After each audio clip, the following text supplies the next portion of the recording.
तुमचा विश्वास आमची बातमी। धुळे शहरासह जिल्ह्यामध्ये तापमानाच्या मोठ्या प्रमाणात वाढ झाल्यामुळे उष्णतेची लाट निर्माण झाली आहे। तापमान 40 अंश पार केल्यानं नागरिक चांगलेच त्रस्त झालेत। या उन्हाच्या तडाख्यापासून वाचण्यासाठी नागरिकांनी डोक्यावर रुमाल, टोपी यांच्यासह शीतपेयांचा आधार घेतलाय।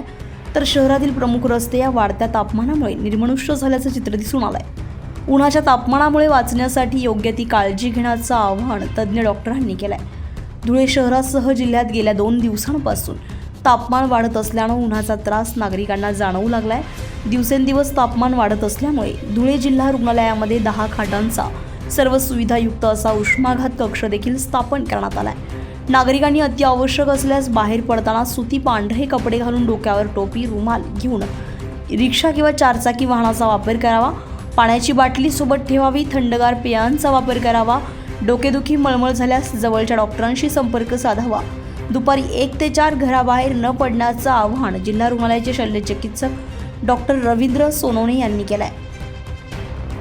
तर हवामान तज्ज्ञांनी दिलेल्या इशाऱ्यानुसार महाराष्ट्रासह धुळे जिल्ह्यात मोठ्या प्रमाणात उष्णतेची लाट निर्माण झाली आहे। या उष्णतेच्या लाटेपासून वाचण्यासाठी नागरिकांनी विविध प्रकारच्या साधनांचा देखील वापर केला आहे। मात्र दिवसेंदिवस तापमान वाढत असल्यानं राज्य शासनानं देखील नागरिकांना दुपारी 1 ते 4 दरम्यान घराबाहेर न पडण्याचं आवाहन केलं। मी डॉक्टर रवींद्र प्रकाश सोनवणे, जिल्हा शल्यचिकित्सक, जिल्हा रुग्णालय धुळे। धुळेकर जनतेला नम्र आवाहन करतो की सध्या उन्हाचा तडाखा खूप वाढला असून दिवसेंदिवस टेम्परेचर वाढत आहे। तरी उष्माघातापासून बचाव करण्यासाठी खालील उपाययोजना करण्यात याव्या। शक्यतोवर दुपारी 12 ते 4च्या दरम्यान घराबाहेर पडू नये। अति आवश्यकता असेल तर आपण 4 व्हीलर किंवा रिक्षाचा वापर करावा। 2 व्हीलर किंवा सायकलीचा वापर करू नये।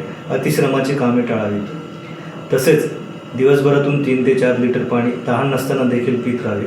तसेच बाहेर निघताना टोपी, टॉवेल, रुमाल, गॉगल याचा वापर करावा। अंगात घालताना सुती व हलके कपडे घालावे व पांढरे स्वच्छ रंगाचे कपडे घालावे। तसेच बाहेर जात असताना सोबत पाण्याची बॉटल सोबत ठेवावी, जेणेकरून निर्जलीकरण म्हणजे डिहायड्रेशनपासून आपल्याला बचाव करता येईल। उष्माघाताची लक्षणे खालीलप्रमाणे असतात, जसे की डोकं दुखणे, उलटी, मळमळ, गरगरल्यासारखे वाटणे।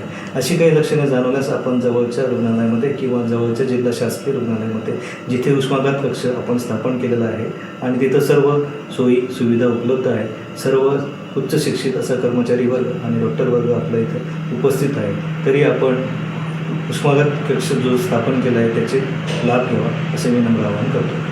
सर, आपल्या वतीने रुग्णालयामध्ये जवळपास 10 बेडचा उष्माघात कक्ष स्थापन करण्यात आलेला आहे। तिथं आवश्यक असलेली सर्व साधन सामग्री, IV फ्लुइड्स, ORS सॅचेट्स आणि लागणारी अत्यावश्यक औषधं उपलब्ध आहे। सुनील निकम, आपलं शासन, धुळे। आपलं शासन, तुमचा विश्वास आमची बातमी।